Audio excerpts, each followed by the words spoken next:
Abra o livro de Atos, no capítulo 2, para receberem a palavra de Deus. Santo a Deus. Bendito é o que vem em nome do Senhor. Bendito é o Senhor. Santo, santo é o seu nome. Bendito é toda a dádiva do Senhor. Em nome do Senhor Jesus. Dá-nos a palavra, Deus. Capítulo 2, do livro de Atos dos Apóstolos. Assim diz a palavra de Deus. E cumprindo-se o dia de Pentecostes, estavam todos reunidos no mesmo lugar. E de repente veio do céu um som, como de um vento veemente e impetuoso, e encheu toda a casa em que estavam assentados. E foram vistas por eles línguas repartidas como que de fogo, as quais pousaram sobre cada um deles. E todos foram cheios do Espírito Santo, e começaram a falar noutras línguas, conforme o Espírito Santo lhes concedia que falassem. E em Jerusalém estavam habitando judeus varões religiosos de todas as nações que estão debaixo do céu. E correndo aquela voz, ajuntou-se uma multidão e estava confusa, porque cada um os ouvia falar na sua própria língua. E todos pasmavam e se maravilhavam, dizendo uns aos outros: pois que não são galileus todos esses homens que estão falando? Como, pois, os ouvimos cada um na nossa própria língua, em que somos nascidos? Partos e medas, elamitas e os que habitam na Mesopotâmia, e Judeia e Capadócia, Ponto e Ásia, e Frígia e Panfília, Egito e partes da Líbia, junto a Cirene, e forasteiros romanos, tanto judeus como prosélitos, cretenses e árabes, todos os temos ouvidos em nossas próprias línguas falar das grandezas de Deus. E todos se maravilhavam e estavam suspensos, dizendo uns para os outros: que quer isto dizer? E outros, zombando, diziam: estão cheios de moço. Que o Espírito de Deus digne-se abençoar a leitura da sua santa e bendita palavra, e nos dá um recado santo para as nossas vidas. Toda a igreja diga amém. Eu disse a vocês que não temos uma religião. Religião é vazio. O que nós temos é uma crença no Deus Altíssimo, Criador de todas as coisas. E porque cremos, sobre nós adveio algo sobrenatural. Algo que não tem uma explicação. Algo que tecnicamente, academicamente, é difícil explicar. Tenho evangelizado médicos, cultos, cientistas, e é difícil quando eles querem explicações técnicas sobre nossas coisas espirituais. Tenho esperado o melhor momento, o momento da manifestação sobrenatural de Deus, porque daí eles não explicam essas manifestações. Nesse tempo tenho tido oportunidades de estar diante de homens poderosos, diante de médicos, diante de cientistas, e tem sido maravilhoso contemplar maravilhas sobrenaturais de Deus, que eles não explicam, e tão assustados que ficam, não pedem explicação e passam a respeitar mais. Quando o Senhor Jesus subiu ao céu, alguns dos seus discípulos estavam apavorados com a possibilidade agora da sua ausência, e imaginavam que a ausência do Senhor Jesus interromperia todo o processo das maravilhas. Nos nossos dias ainda hoje existem cristãos, igrejas, denominações, que dizem que os fenômenos sobrenaturais já pararam de acontecer. Estão contidos na palavra, descritos e registrados, e não são mais para os nossos dias, foram para aqueles dias, não para os nossos dias. Mas o Senhor disse aos discípulos: esperem, vão a Jerusalém, porque lá descerá algo sobrenatural sobre vocês. E aí então serão minhas testemunhas, a partir do crer e a partir do receber do sobrenatural de Deus. E eles obedeceram e foram. E ali, diante de pessoas de várias nações, haviam 19 nações diferenciadas ali, com línguas diferentes, e houve uma manifestação poderosa sobre eles. Não precisou de intérprete, porque as línguas eram diferentes, porém todos entendiam na sua própria língua, não havendo necessidade de interpretação. Tanto que existem duas formas na igreja da manifestação de línguas. Você começa a buscar a Deus e começa a falar em línguas. Se você estiver sozinho, você se edifica. Porque a palavra de Deus diz que quem fala em línguas, assim se edifica. Não edifica o entendimento, mas a alma entende o que está falando, porque é a língua dos anjos. O falar em línguas tem uma vantagem importante, é que Satanás não entende a língua que você está falando.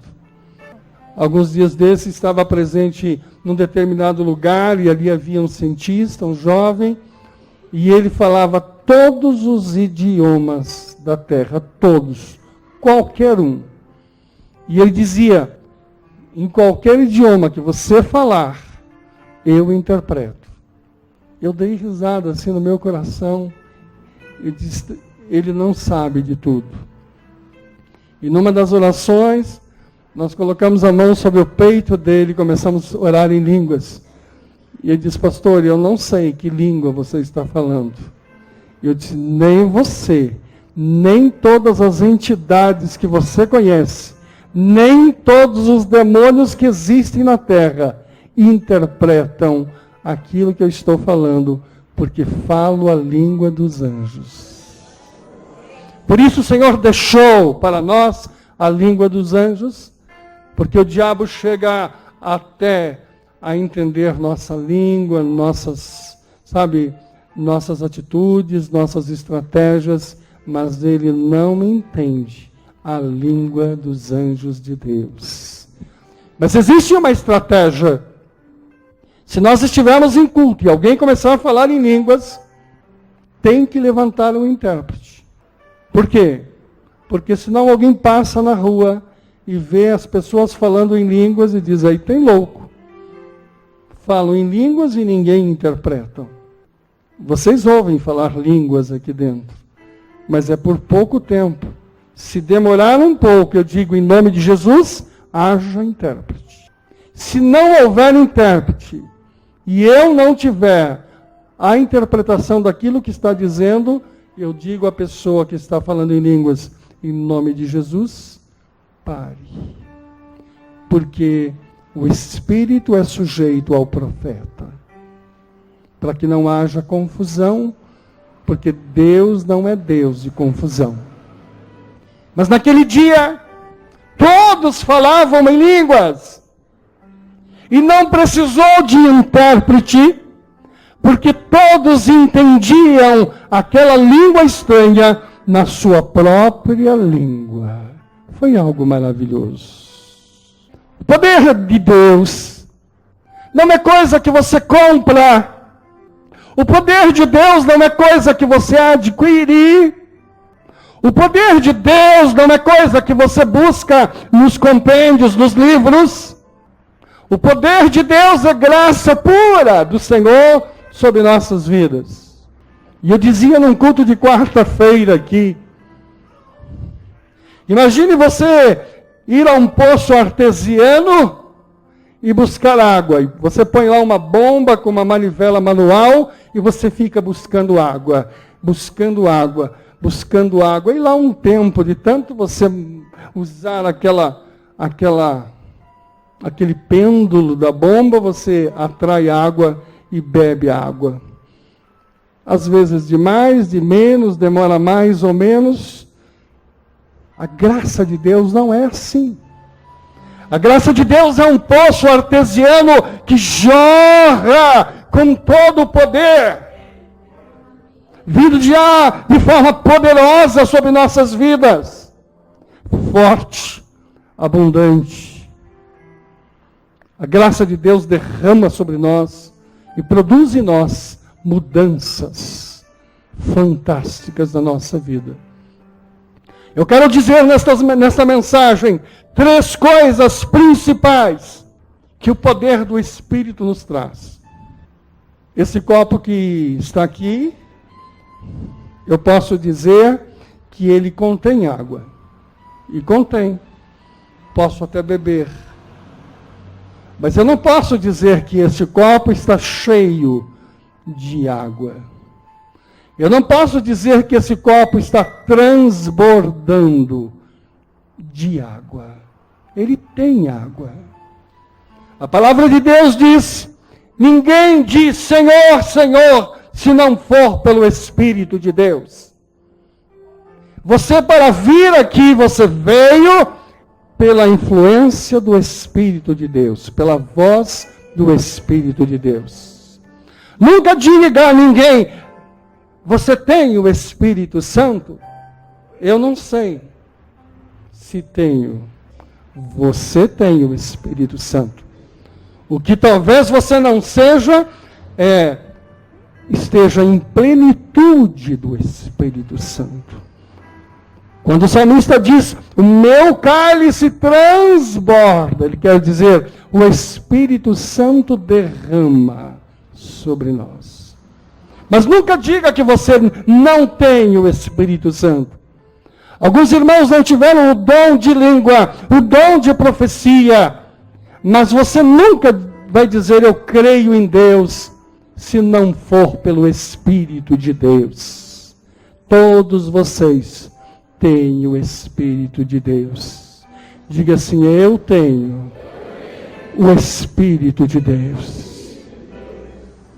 O que aconteceu no dia do Pentecostes foi a plenitude. Foi o que nós chamamos de o meu cálice transborda. Foi o que nós chamamos de o batismo no Espírito Santo. É quando transborda. E quando transborda, 3 coisas acontecem em nossa vida. A primeira coisa que acontece no transbordar é o amor pelas almas. Você adquire um grande amor pelas almas, que é o que o Senhor Jesus tem. Sabe, Jesus tratava os pecadores com carinho, com amor. Quando Maria Madalena chegou e apresentou-se, estava ali para ser apedrejada, era uma prostituta pego em flagrante. Segundo a lei daquele tempo, ela deveria ser sacrificada.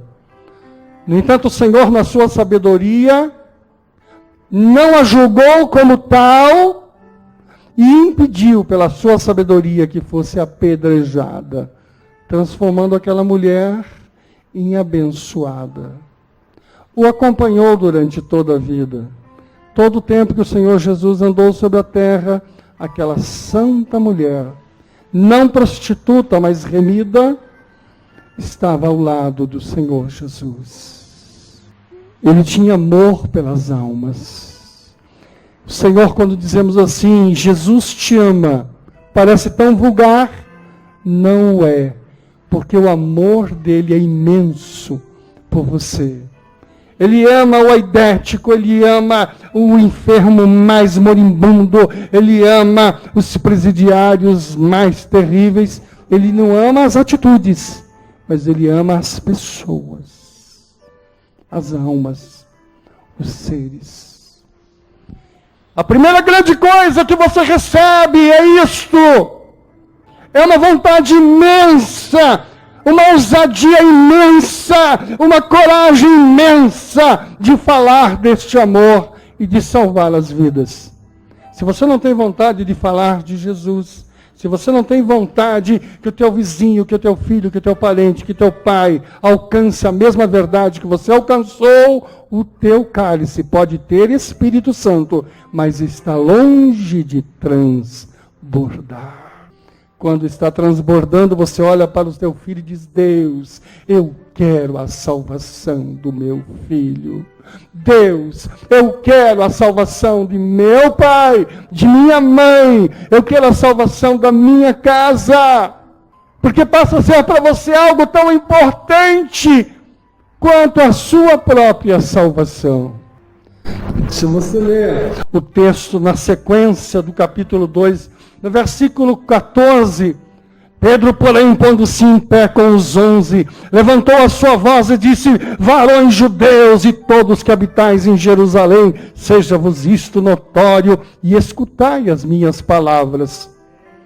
Com todo respeito ao apóstolo Pedro, às vezes eu sou severo nas minhas palavras, esse Pedro que acabara de negar Jesus, esse Pedro frouxo que lá atrás negou ao Senhor Jesus e o galo cantou, esse homem tão fraco de fé.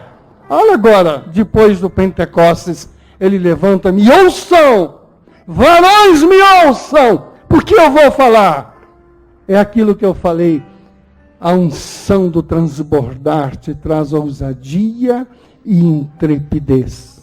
E ele começa a dizer, ele está cheio de amor pelas almas. Esses homens não estão embriagados, não, como vós pensais, sendo terceira hora do dia.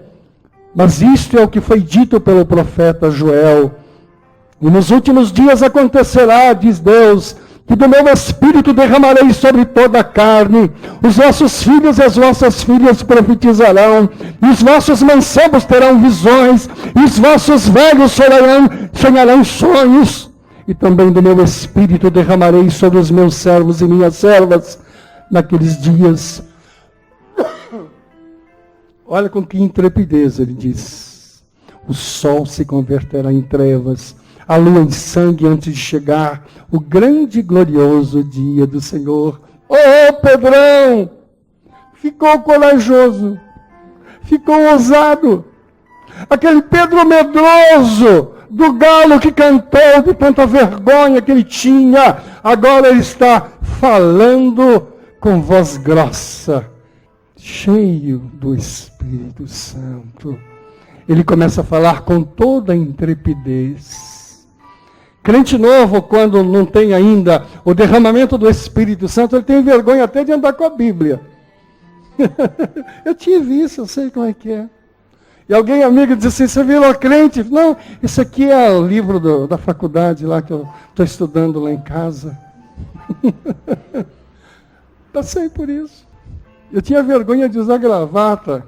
Que deu Douglas aí que briga com as gravatas. Não é, Douglas? Eu tinha vergonha, Douglas.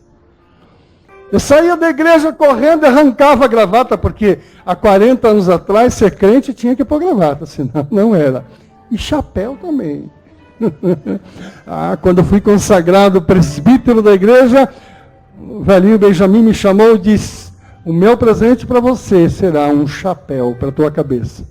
E era terrível, com 20 e poucos anos, botar chapéu na cabeça. Temos vergonha disso. Eu tinha vergonha de botar um terno e sair. Os meus amigos iam dar risada de mim. O Espírito Santo fez de Pedro um homem intrépido e forte. Traz coragem. Capítulo 4, versículo 31 do livro de Atos. E tendo orado, moveu-se o lugar em que estavam reunidos, e todos foram cheios do Espírito Santo, e anunciavam com ousadia a palavra de Deus. O som está ótimo, está excelente, pode deixar. Isso, pode deixar. Enquanto você movimenta, o povo está assistindo você movimentar. Pode deixar. Está excelente. Não está bom, povo? Amém? Estão me ouvindo bem? Então tá bom. Senão eu tenho que parar. A coragem, portanto, é algo que advém da unção do Espírito de Deus. Lidar com as coisas espirituais, você precisa de coragem. Porque senão você não faz. É muito difícil você lidar com as coisas sobrenaturais aqui na terra. É preciso. O irmão José tem mania de me pedir a bênção todo dia, né, José? E quando lá no restaurante ele me pede a bênção, as pessoas que estão no bar dizem assim, bênção de quê? E disse, ele é o servo de Deus que me abençoa. É o anjo da minha igreja que abençoa a minha vida. Você não precisa ter medo de dizer quem você é. Você não precisa ter medo. Hoje eu fiquei muito feliz quando estavam entrevistando o Popó na televisão, era aniversário dele. O Popó é baiano, ligados a todos os rituais da Bahia. E perguntaram, Popó, qual a tua religião? Ele diz, Batista. Na Bahia, é raríssimo as pessoas declararem sua religião. Não tenha medo de declarar o que Deus fez na tua vida.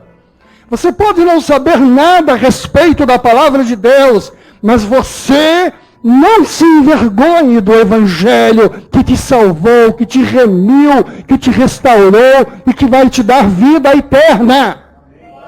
Não tenha vergonha de declarar que o Senhor Jesus é o Senhor da sua vida. Essa covardia é demonstração de que sobre você não há ainda o derramamento do Espírito do Senhor. Quando você tem intrepidez, quando você tem força, ousadia, você sente o teu corpo tremer. Você sente o teu corpo tremer. Experimente um dia abordar uma pessoa e dizer, quero lhe dar uma notícia para você importante. Jesus ama você e há algo especial para a tua vida. Deus quer abençoar a tua vida. Dê essa oportunidade. Você vai sair mais maravilhado do que a surpresa da pessoa que ouviu. Sabe, teu coração vai ser tomado de uma alegria imensa, mais do que aquele que ouvira. Porque quando você ousa, treme o lugar onde você está. A primeira coisa, então, que nós recebemos, quando o Espírito é derramado, é coragem, ousadia, intrepidez, amor pelas almas. A segunda coisa que ocorreu, e eu tenho pregado muito aqui, é sobre cura. Capítulo 3 de Atos, versículo 1, 8 e 9. E Pedro e João subiam junto ao templo, a hora da oração, a nona. E era trazido um varão que desde o ventre de sua mãe era coxo, o qual todos os dias punha a porta do templo chamada Formosa, para pedir esmola aos que entravam. O qual, vendo a Pedro e João que iam entrando no templo, pediu que lhe desse uma esmola. E Pedro e João, fitando os olhos nele, disse, olha para nós. E ele olhou para eles, esperando receber deles alguma coisa. E disse Pedro, não tenho prata nem ouro, mas o que eu tenho, isso te dou. Em nome de Jesus Cristo Nazareno, levanta e anda. A segunda coisa que você recebe quando o Espírito de Deus é derramado sobre a tua vida é poder. Você diz, mas em mim, pastor, membro humilde que cheguei hoje, em você. Quando há o derramamento do Espírito Santo sobre você, você recebe poder. O Espírito de Deus está sobre mim. Não é nenhuma vaidade, não é nenhum orgulho, não é nenhuma prepotência, não é nada errado na minha cabeça, na minha no meu estado psicológico, neurológico, não sou nenhum esquizofrênico brincando de Deus. O Espírito de Deus está sobre mim, o poder de Deus está sobre a minha vida. E está derramando desse Espírito. Eu posso não ter riqueza, eu posso não ter sabedoria, eu posso não ter academia, mas o que eu tenho é o poder de Deus e a manifestação desse poder. Se houver alguém doente, olhe para mim. Eu não tenho nada que te dar, mas o que eu tenho eu te dou. Em nome de Jesus, seja curado. Será que você pode dizer isso? Você pode olhar para a tua criança enferma na tua casa, para o bebê que está no berço da tua casa, para o teu filho adolescente na tua casa, e dizer, olha filho, a mamãe não tem nada, a mamãe não tem muito futuro material, mas o que eu tenho eu te dou, em nome de Jesus, seja curado, seja libertado, seja abençoado a tua vida. São poucos os crentes que têm coragem de dizer isso.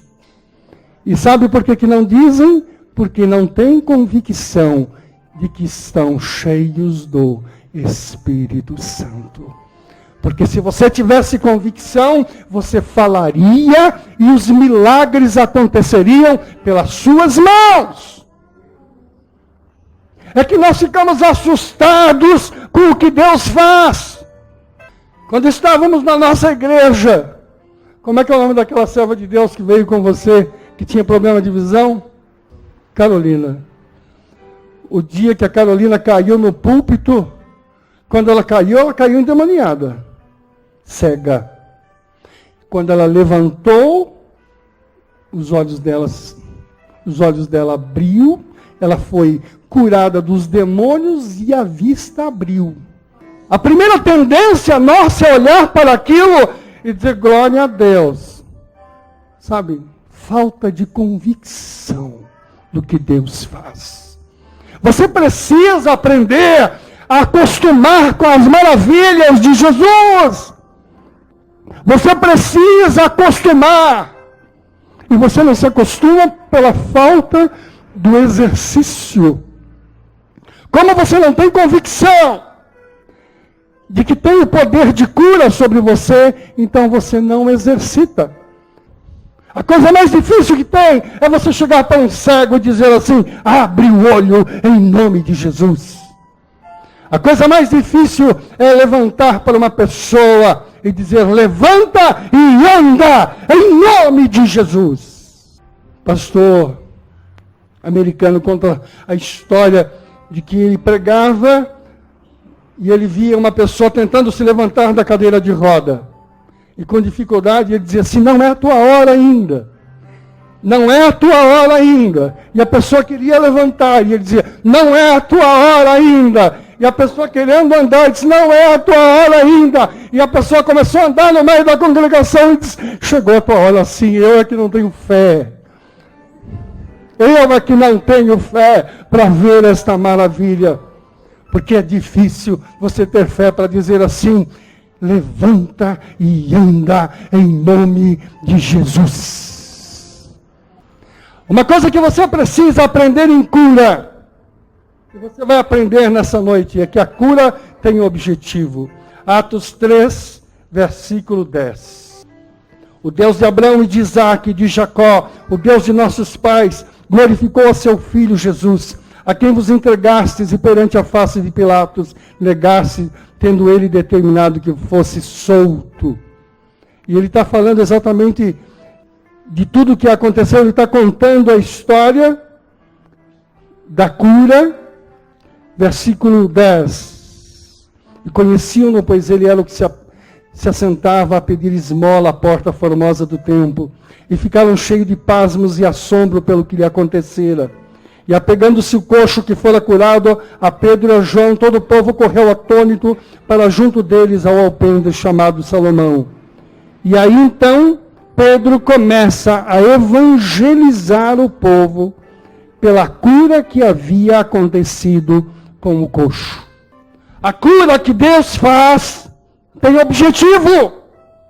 O objetivo de Deus curar não é fazer um grande hospital aqui na terra, um grande pronto-socorro aqui na terra. O objetivo de Deus curar é curar para evangelizar, curar para salvar, curar para mudar vidas.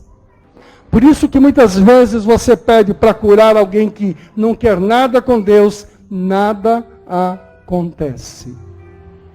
Deus não cura para uma função gratuita. Deus não cura por nada. Deus não cura por curar. Deus não é um pronto-socorro disponível. Deus cura para que haja maravilha, para que haja testemunho, para que haja salvação. Esse é o objetivo da cura. Se falarem na igreja da Lapa, está havendo cura todos os domingos, nós não damos conta das pessoas que virão. Mas as pessoas estão buscando cura, cura. E Deus quer que as pessoas, através da cura, busquem o dono da cura, quem o fez. Não a bênção, mas o abençoador. Vocês entendem por que ele cura? Ele cura para que sirva de testemunho. Se você tiver com uma pequena dor de cabeça e for curado, você testemunhe. Você testemunhe. Todos vocês que receberam bênção de cura, vocês têm que testemunhar, ou por escrito, ou com a palavra, ou qualquer coisa. Façam isso, porque o objetivo de Deus é curar para testemunho na casa de Deus. O vozinho João, que acabou de passar aqui, é um exemplo disso. 1h da manhã ou 2h da manhã, o Zé Otávio liga em casa. Pastor, não quero incomodar, mas dá para vir aqui na UTI do hospital? Vovô tinha um infarto fulminante. Encontramos ele na cama, apesar de infartado, 8 homens não conseguiam segurar o vô João. Não tem 50 anos como eu. O vovô tem 83? 83 anos. Cirurgia difícil. Na madrugada nós orávamos e dizia: Deus, queremos a vida dele, queremos a bênção dele, queremos a restauração dele, mas queremos a salvação da sua alma. Dê-lhe vida, Deus, para que ele possa ser salvo. Dê-lhe dia, Senhor, para que ele possa ser restaurado e ser salvo. Está aqui sentadinho conosco. Nos primeiros dias que ele chegou, ele tinha dificuldade de vir à igreja. Porque o barulho dos instrumentos e das caixas é muito sensível, porque ele tem aparelho. Então fica muito difícil para ele ouvir o barulho das caixas sob o seu ouvido. Ele creu, passou meses, agora todo domingo o vozinho está ali sentadinho com a vovó ali, ó. Está ali sentadinho. Se dói o tamanho da altura, deve continuar a doer, mas ele quer vir, ele quer ouvir. A cura da enfermidade dele, todas as safenas que ele colocou, é motivo de glorificação a Deus. Você é curado para isso. Deus quer dar bênçãos à sua vida, são bênçãos diferenciadas. Quando você recebe o derramar do Espírito Santo, você recebe muito mais. Você, na realidade, está buscando uma cama como bênção. Deus te dá o sono. É como você buscar livros e conhecimento. Deus te dá sabedoria. Você estava buscando comida. Deus te dá o apetite. E muito mais. Você está buscando enfeites. Deus te dá a beleza. Você está buscando casa, Deus te dá um lar. Você está buscando remédios, Deus te dá saúde. Você está buscando passatempos, Deus te dá felicidade. Você está buscando religião, Deus te dá salvação. Quando você enche do Espírito, Ele te dá muito mais, muito mais, muito mais. Alguém diz assim, ó Deus, me dá um dinheirinho para comprar um enfeite, fazer uma plástica. Ele está dizendo assim, vou te dar beleza. Deus, me dá uma bênção, me dá uma cama nova. Ele quer te dar o sono. Porque você busca a cama, e quanta gente em cima da cama nova não dorme. Quanta gente cheia de adereços continua feio como era. Deus quer embelezar você. Quando o teu cálice transborda, algo poderoso também acontece na tua vida. E é o terceiro acontecimento que ocorre. Vamos ler 4, 32 a 35. Capítulo 4, versículo 32. E era o coração e a alma da multidão dos que criam. E ninguém dizia que coisa alguma do que possuía era sua própria, mas todas as coisas lhes eram comuns. E os apóstolos davam com grande poder testemunho da ressurreição do Senhor Jesus. E em todos eles havia abundante graça. Não havia, pois, entre eles necessitado algum. Vou ler de novo. Não havia, pois, entre eles necessitado algum. A terceira coisa que Deus derrama sobre você é abundância, prosperidade, unção de Deus. Por isso que digo, a miséria não é para nós. Diga assim, a miséria. O pastor disse. A palavra disse, a miséria não é para nós. Você diz, mas como é que você pede dinheiro para os necessitados? Aqueles necessitados que entram todo dia e toda hora nessa casa, buscando aquilo que vocês trazem aqui. Mas se eles viessem aqui não buscar roupa, nem buscar dinheiro, nem buscar comida, mas viessem buscar a Jesus, eles estariam resolvendo o problema. O problema que você precisa entender é aquilo que eu antecipei. Alguns estão definindo a vida material como prioridade, por isso buscam uma cama e não um sono. Buscam uma casa e não um lar. Deus quer que você seja abundante, abençoado, mas Ele quer dar muito mais e muito mais. Não basta ser, queridos, um crente com espírito. Não basta ser. É preciso transbordar. A palavra de Deus diz, conta a história de uma mulher também muito especial. Livro de Lucas, capítulo 7, versículo 36. Se você abrir, você vai conhecer essa história. E talvez não possa ler todo o texto. E rogou-lhe um dos fariseus que comesse com ele. E entrando em casa do fariseu, sentou-se à mesa. E eis que uma mulher da cidade, uma pecadora, sabendo que ele estava à mesa em casa do fariseu, levou um vaso de alabastro com unguento. E estando por detrás dos seus pés, chorando, começou a regar-lhe os pés com lágrimas, e enxugava-lhes com os cabelos de sua cabeça, e beijava-lhe os pés, e ungia-lhes com unguento. Quando isto viu o fariseu que o tinha convidado, falava consigo, dizendo, se este for um profeta, bem saberia qual é a mulher que lhe tocou, pois é uma pecadora. E respondeu-lhe Jesus, disse-lhe, Simão, uma coisa tenho a dizer-te. Ele disse, dize, mestre. Um certo credor tinha 2 devedores. Um deles devia 500 dinheiros e outros 50, e não tendo com que pagar, perdoou-lhes. Dize, pois, qual deles o amará mais? E Simão respondendo, disse, tenho para mim que aquele a quem mais perdoou. Ele disse, julgaste bem. E voltando-se para a mulher, disse, Simão, esta mulher que entrou na tua casa Você não me deu água, você não lavou meus pés, você não regou os meus pés com lágrimas, você não enxugou com seus cabelos, você não me deu beijo nenhum. Eu estou falando na minha linguagem. E ele diz, e ela desde que entrou, não tem cessado de me beijar os pés. Você não me ungiu a cabeça com óleo, mas ela me ungiu com unguento. Por isso digo que seus muitos pecados lhe são perdoados. Essa mulher era exagerada.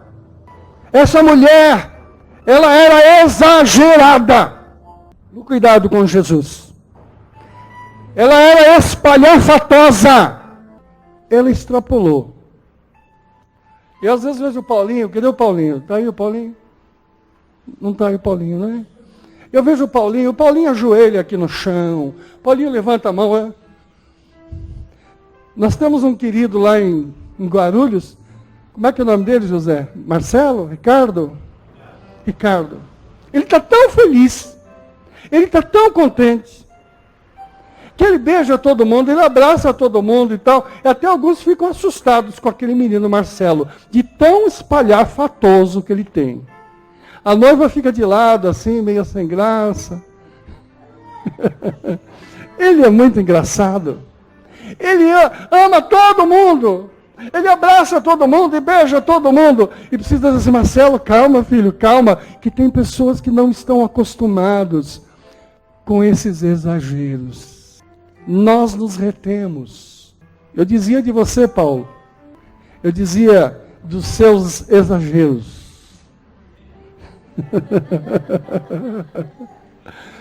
Outro dia José me encontra na rua, me dá um beijo na rua, e todo mundo olha e fala assim. Eu nunca ensinei ósculo santo nessa igreja. Nunca dei, nunca falei sobre ósculo santo, e todos nós nos beijamos. Só que não tem hipocrisia, porque igreja que homem beija homem, mulher beija mulher, é hipocrisia. Porque se não beija, por quê? Tem malícia. Se tem malícia, não é de Deus. Se você beija as moças bonitas e não beija os velhinhos, é hipocrisia. Isso é malícia. Nós aprendemos o que chamamos de ósculo santo. Beijamos a todos com alegria, com amor. Você precisa ser um pouquinho mais exagerado na adoração.